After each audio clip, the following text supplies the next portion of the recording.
గత 2 రోజుల నుంచి జనవాణి కార్యక్రమంలో నేను పాల్గొంటున్నాను. యలమంచిలి ఎమ్మెల్యే. నా పేరు సుందర్ విజయ్ కుమార్, మీ అందరికీ తెలుసు. ఈ 2 రోజుల నుంచి మ్యాక్సిమం వచ్చిన ఇష్యూస్ అన్నీ కూడా 70% ల్యాండ్ ఇష్యూసే, మైనింగ్ ఇష్యూస్. ఆఖరికి కార్గిల్ వార్లో మరి ఉన్న జవాన్లు ఇల్లులు కూడా కబ్జాలు చేసి వాళ్ళని కూడా ఇబ్బంది పెట్టే అంత పరిస్థితి గత 5 సంవత్సరాల్లో జరిగింది. అది మరి నా దృష్టికి వచ్చింది. ఇవి ఎవరిని వదలలేని పరిస్థితి. రీసర్వే అన్నారు, ఆ రీసర్వేలో తప్పుడు తడకలన్నీ ఎక్కడ చూసినా వైఎస్ఆర్సీపీ నాయకులు వాళ్ళ వల్ల కోర్టులు ఇచ్చిన ఆర్డర్లు కూడా మమ్మల్ని పట్టించుకోలేని పరిస్థితి ఉందని చెప్పి రావటమే ఎక్కువగా నేను ఈ 2 రోజుల్లో గమనించడం జరిగింది. వీటన్నిటికీ కూడా కన్సర్న్ అధికారులకి ఇవ్వడం జరిగింది. కొన్ని పరిష్కరించాం, కొన్ని వాళ్ళకి మొత్తం మ్యాక్సిమం అంతా కూడా ఎస్కలేట్ చేసాం ఆఫీసర్స్కి. వాటికి మేము ఫాలోఅప్ చేసుకుంటున్నాం. అవన్నీ కూడా రిజాల్వ్ అయినంత వరకు కూడా మా టీం మొత్తం, జనసేన టీం మొత్తం కంటిన్యూస్గా ఫాలోఅప్ అవుతుంది. ఇప్పటికీ మరి ఈ 1వ తారీఖు నుంచి జరుగుతున్న జనవాణి కంటిన్యూస్గా జరుగుతూ ఉంది. ప్రతి 2 రోజులకి ఒక ఎమ్మెల్యే వచ్చి కూర్చొని అందరివి కూడా వినటం అనేది మేము పెట్టుకున్నాం. మీరు చూస్తూనే ఉన్నారు. ఎటువంటి సమస్య అయినా కూడా మేము రిసీవ్ చేసుకుంటున్నాం, ప్రజల దగ్గర మాట్లాడుతున్నాం, ప్రజలతో మాట్లాడుతున్నాం, ప్రజలతో మమేకం అవుతున్నాం, వాళ్ళకి ధైర్యాన్ని ఇస్తున్నాం. ఈరోజు కొంచెం బాధ కలిగించిన ఒక అంశం ఏంటంటే, ఒక ఆటిజం పిల్లడు నోరు రాలేదని చెప్పి సొంత తండ్రి తల్లిని హింసించి చంపేసన్నా చంపే అనే పరిస్థితుల్లో ఈరోజు వచ్చింది. అది చాలా బాధాకరమైన విషయం. మానవత్వం గురించి మాట్లాడుకునేటప్పుడు ఇలాంటి పరిస్థితులు ఉన్నాయి. వాస్తవానికి ఆటిజం కోసం చాలా సీరియస్గా ఈ ప్రభుత్వం వర్క్ చేస్తుంది. నేను పర్సనల్గా హెచ్ఆర్డి మినిస్టర్ గారు లోకేష్ గారితో కూడా మాట్లాడటం జరిగింది. ఈ ఆటిజం ఎందుకు వస్తుంది, ఏమొస్తుందో ఇంకా రీసెర్చ్ వరల్డ్ వైడ్గా ఇంకా జరుగుతూనే ఉంది. కానీ ఒక అవగాహనకు వచ్చాం. మేమైతే ఈ రాష్ట్ర ప్రజలందరికీ కూడా చెప్తున్నాం, ఆటిజం తల్లిదండ్రులందరికీ చెప్తున్నాం, ఎట్టి పరిస్థితుల్లో భగవంతులు ఇచ్చిన బిడ్డలు వాళ్ళని మనం జాగ్రత్తగా చూసుకోవడానికి మీకు కొంచెం కష్టమైన మన ప్రభుత్వం ప్రతి ఒక్కరికి కూడా సపోర్ట్ చేస్తుంది. ఆ పిల్లలందరినీ హక్కును చేర్చుకుంటాం, ఆ పిల్లలందరికీ సపోర్ట్ చేస్తాం, మీ అందరికీ మనోధైర్యాన్ని ఇస్తాం, మీ అందరినీ స్ట్రెంగ్తన్ చేసి వాళ్ళని ఎలా హ్యాండిల్ చేసుకోవాలో, ఎలా అందరిలాగా ముద్దుగా చూసుకోవాలో, వాళ్ళని కూడా ఎలాగా తీర్చిదిద్దాలో వీటి మీద పూర్తిగా సపోర్ట్ ఇచ్చి ఈ ప్రభుత్వం నిలబడుతుందని చెప్పడం జరుగుతుంది. ఇలాంటి ఏమన్నా చిన్న చిత్తగా ఉంటే దయచేసి ఈ యొక్క నిస్సహాయతతో పిల్లల మీద అనవసరంగా మీరేమీ అనవద్దు. ఎవరు ఏ పాపాలు చేసినా ఏం చేసినా ఇవన్నీ కాదు. అవి ప్రకృతి నుంచి వచ్చిన కొన్ని విషయాలు. వాటి మీద ఇంకా అధ్యయనం జరుగుతుంది. మీరు తొందరపడి ఏ నిర్ణయాలు తీసుకోవద్దని చెప్తున్నాం. డెఫినెట్గా ఈ విషయాన్ని మళ్ళీ సీరియస్గా తీసుకుని మాట్లాడతాం. ఈరోజైతే నాకు ఆ విషయం చాలా గుండెకి హత్తుకుంది. డెఫినెట్గా ఆటిజం మీద సొల్యూషన్ ఇస్తాం ఈ ప్రభుత్వం. ముందుగా సమస్య పరిష్కారం కాదు. నేను చూస్తుంది ఏంటంటే, సమస్యని వినేవాడు లేడు గత 5 సంవత్సరాల నుంచి. కనీసం ఎవరికి చెప్పుకోవాలో తెలియని పరిస్థితిలో ఉన్నారు. ఇప్పుడు మీరు చూస్తున్నారు,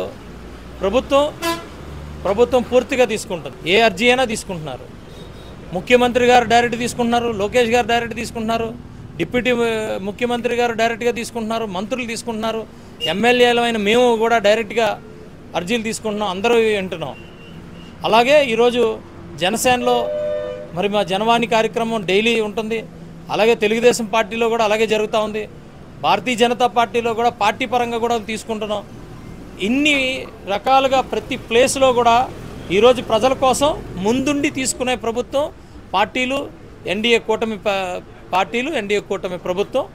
దీనికి ప్రజలు చాలా ఆనందపడుతున్నారు. ఇష్యూస్ అనేది చాలా లీగల్గా ఉంటాయి, టెక్నికల్గా ఉంటాయి, ఇవన్నీ కూడా ఉంటాయి. కనీసం మాట్లాడే ఒక ప్రజాప్రతినిధి లేడు ఈ 5 సంవత్సరాలు, 19 నుంచి 24 వరకు. దానికి ప్రజలు చాలా ఆనందంగా ఉన్నారు.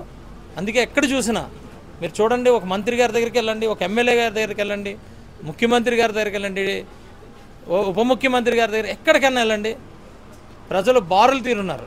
అంటే సమస్యలు ఎప్పటి నుంచో పూర్తిగా గాలి వదిలేసి సమస్యల్ని పెండింగ్ పెట్టుకుంటూ ఉన్నారు ఈ రోజు వరకు. అయితే డెఫినెట్గా మాకు కూడా ఈ 2 నెలలు అయింది ప్రభుత్వం మీద, పాలన మీద పట్టు వచ్చిన వెంటనే ఇవన్నీ కూడా ఒకటిగా క్లియర్ అవుతాయి. అప్పటి వరకు కూడా సమస్యల్ని క్లియర్ చేసుకుంటూ ముందుకెళ్తాం.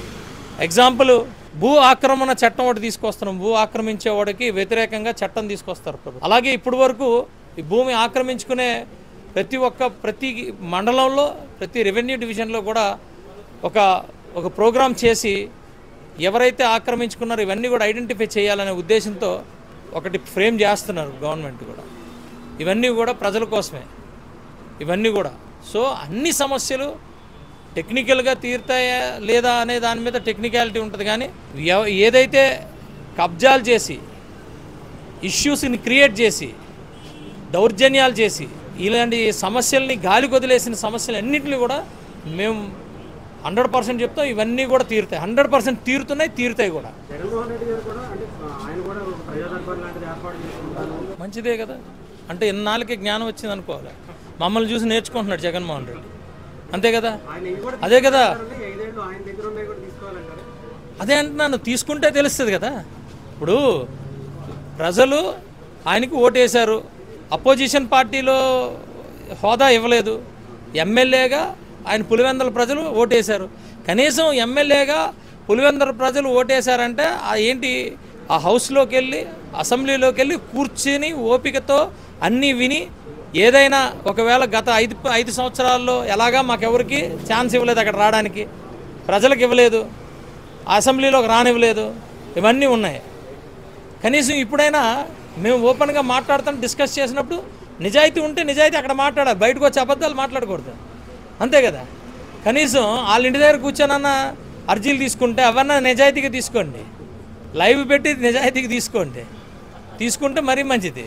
అంతేగాని ఊరికే వాళ్ళ దగ్గర నుంచి చూస్తారు కదా ఎన్ని విద్యలు ఉంటాయి. 5 సంవత్సరాలు విద్యలు చూసాం ఆయనకి, గజకర్ణ, గోకర్ణ, టక్కు, టమార విద్యలు అన్నీ చూసాం కాబట్టే ఈరోజు ప్రజలు ఇలా ఒక్కసారిగా ఏదో ప్రాణం వచ్చినట్టు, స్వాతంత్రం వచ్చినట్టు ఈ 2 నెలల నుంచి అందరూ ఊపిరి పీల్చుకుంటున్నారు.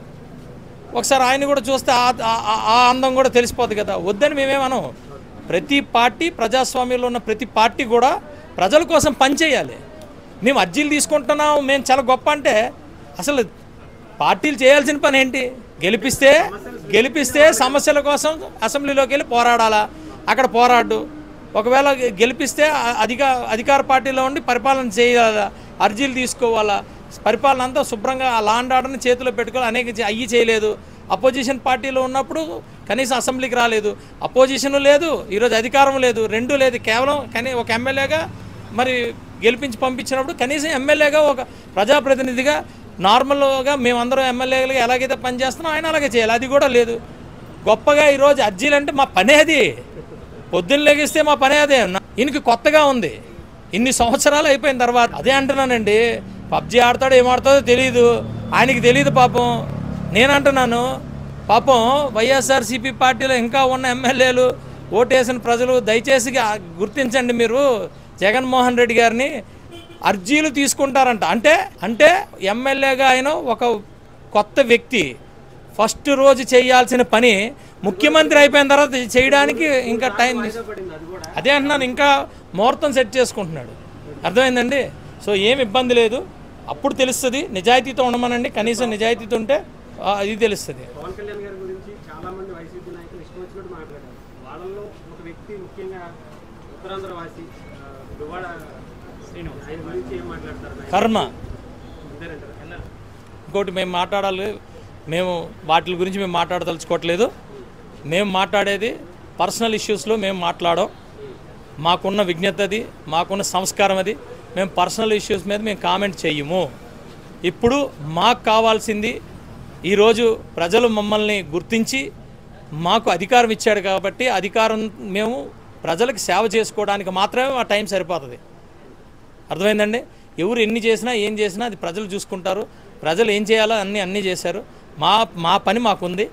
We are busy with service. మేము చాలా బిజీగా ఉన్నాం. ప్రజల కోసం పరిపాలించడం కోసం, ప్రజల కోసం పనిచేయడానికి, రేపటి తరాల కోసం మళ్ళా ఈ ఆంధ్రప్రదేశ్ రాష్ట్రాన్ని నిర్మించుకోవడానికి మాకు తీరిక లేనంత ఇది ఉంది మాకు. సో మాకు ఎవరేమంటున్నారో మాకు అనవసరం. అన్నోళ్ళు అన్నట్టే ఉంటారు. ఇది నార్మల్గా ఆ కర్మాని కూడా నేను అనడం కూడా అనకూడదు. ఎందుకంటే మా వరకు మా సంస్కారం అడ్డొస్తుంది. కానీ తప్పదు, కర్మ అనేది కర్మే. ఓకే అండి. 34 సంవత్సరాల నుంచి పంచాయతీలు 100 రూపాయలు 250 రూపాయలు ఇచ్చిన వాటికి 10,000 25,000 శాంక్షన్ చేశారు. అలాగే పారిశుద్ధ్య కార్మికుల్ని వీళ్ళని సన్మానించమన్నారు. దీనిపై మీ అభిప్రాయం సార్? 100% గర్వంగా ఉంది. ఈరోజు రోమాలు నెక్కబొడుచుకున్నట్టుంది. అందుకనే కదా మేము ఆయన వెనకాతలు మేమందరం జన సైనికులు అందరం తిరుగుతున్నాం. వాళ్ళందరూ ఏమనుకున్నారు ఇప్పటి వరకు? వీళ్ళందరూ కుర్రోళ్ళు పిచ్చోళ్ళు అనుకున్నారు. కాదు, మన భారతదేశాన్ని గౌరవిస్తున్నారు, జెండాను గౌరవిస్తున్నారు, పండగలా చేసుకోమంటున్నారు. పండగలా చేసుకోవడం అంటే ఎంతోమంది స్వాతంత్ర యోధులు వాళ్ళ ప్రాణత్యాగాలకి గౌరవించమంటున్నారు. అదొక పండగ, నార్మల్ పండగ కాదు, అదొక పెద్ద పండగ. దానికి పవన్ కళ్యాణ్ గారు ముందుకొచ్చి ఆయన ఇది చేశారు. ప్రతి గ్రామంలో అంటే ప్రతి గ్రామంలోని గంజాయి ఎక్కడ దొరుకుతుందో, మద్యం ఎక్కడ దొరుకుతుందో, పబ్జీలు ఎక్కడ ఆడుకోవాలో, లేకపోతే ఎక్కడ ఆడుకోవాలో అవి తెలిసి ఇప్పటి వరకు ఈ రోజు నుంచి ఈ సంవత్సరం నుంచి జెండా గురించి, ఆ జెండా తేడానికి, ఈ స్వాతంత్రం తేడానికి వ్యక్తుల గురించి మనం ఈరోజు మాట్లాడుకుంటాం. పండగలా చేసుకుంటాం గ్రామాల్లో. దానికే అంటున్నా, రోమాలు నెక్కబొడుచుకున్నాయి. పరిపాలన అలాగే ఉంటుంది, అలాగే జరుగుతుంది. అంటే రాజకీయం అంటే ఇలా చేయొచ్చు అని చూపిస్తున్నారు సార్. మా వల్లే సాధ్యం అన్నారు. అది ఫ్యూచర్లో ఇంకా మార్పు మనం చూడగలుగుతామంటారు. రాజకీయం అంటే కొత్త ఏం కాదండి. రాజకీయం అంటే ప్రజలకు సేవ చేయటం, ప్రజలు అందరూ కూడా ఒక మంచి సన్మార్గంలో ముందుకెళ్ళడం, దేశం కోసం పోరాటం, దేశం కోసం చచ్చిపోవటం, అదే మాకు తెలుసు. ఆ దేశం కోసం, ఆ దేశం జెండా కోసం మేము చచ్చిపోతాం. జన సైనికులమే పోరాటం చేయడానికి, దేశాన్ని మళ్ళా నిర్మించుకోవడానికి, భావితరాల కోసం మేము పనిచేస్తాం.